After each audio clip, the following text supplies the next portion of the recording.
কেমন লাগবে আমি বলতে পারবো না। গতকাল সারা রাত ঘুমাইনি, শোনার পরে আমার ঘুম একটু হয় নাই।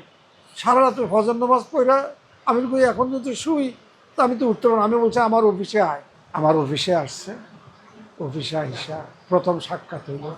এটা এটার কি অনুভূতিটা কি বুঝাইতে পারবো না। আর দুলাল যে বেঁচে আছে এটা আনএক্সপেক্টেড, আমি চিন্তাই করিনি।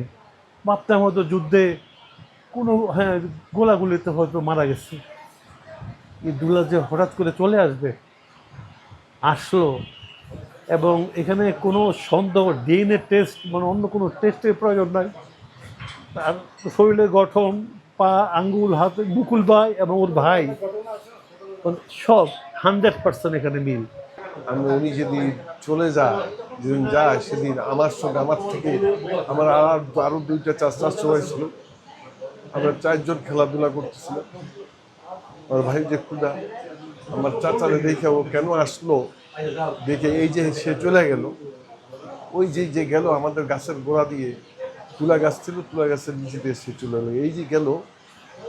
আর এই স্মৃতিটাই আমার মনে আছে ওনার সঙ্গে। তারপরে আমার চাচার নাক, চোখ সব কিছু একদম মানে কপি।